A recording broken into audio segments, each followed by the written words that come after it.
Welcome everyone. How is it going, guys? As you can see, the title of this video is French versus English. I spend a lot of my time learning French, and I noticed that some of you are interested in French along with English. And so in today's video, I want to talk to you about what is it like for me to learn French and what are some of the main differences between English and French, in my opinion. Let's find out.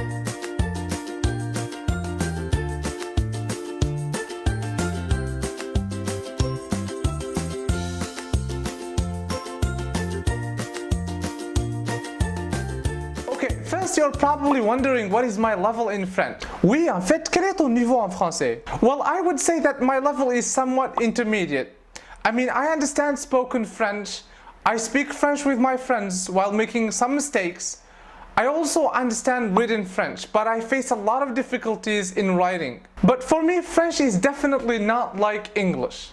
Eh ben c'est bizarre parce que vous êtes censé être plus fort en français qu'en anglais.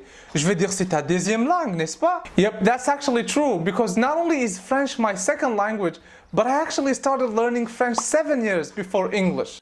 But you know what? I'm not an exception, because a lot of you would agree that most of us spend 10 to 13 years in school learning a language, and at the end of the day we only come out with the basics.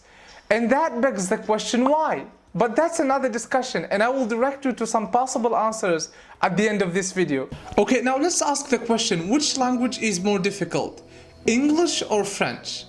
Well, in my opinion, French is without a doubt harder than English. French is not a piece of cake. It's not easy at all. And let me explain. Here are 3 problems that I face in French, but not in English. Problem number 1 has to do with gender. I mean la, le, en, in. You see, in English we simply say the sun and the moon. Same thing in Arabic, we say الشمس and القمر. But in French, try to say la soleil et le lune. I'm sure that a French speaker would tell you, mais t'es fou ou quoi? On dit pas la soleil et le lune, on dit le soleil et la lune. And now you see what I'm talking about. You have to be careful, and there is no solid rule out there to help you. The second problem has to do with writing in French. Yes, I'm talking about les accents. Take the letter E for instance. In French you have all of these E's. Same thing with the letter A.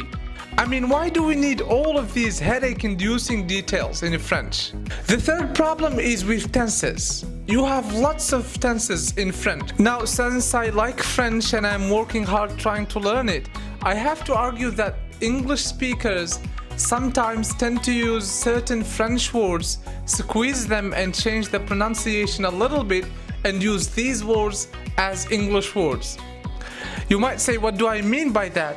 Well, here are some examples. When we are speaking in English, we take a word, a French word like déjà vu, and we pronounce it as déjà vu. Same thing with crème de la crème, which comes from the French crème de la crème, and also with carte blanche, etc. But I have to argue here that this is something common in languages. Languages in general tend to do this a lot. They tend to borrow certain words from one another. To give you an example, all of the following English words have Arabic origins.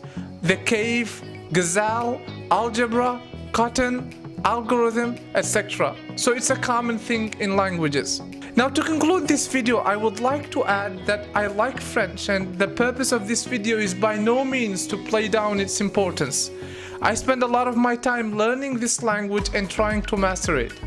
I have wonderful and amazing friends who help me do that. I simply wanted this video to be presented in an interesting and funny way.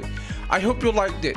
Now, if some of you guys are learning both French and English at the same time, I would really appreciate if you share with us your opinion on the topic.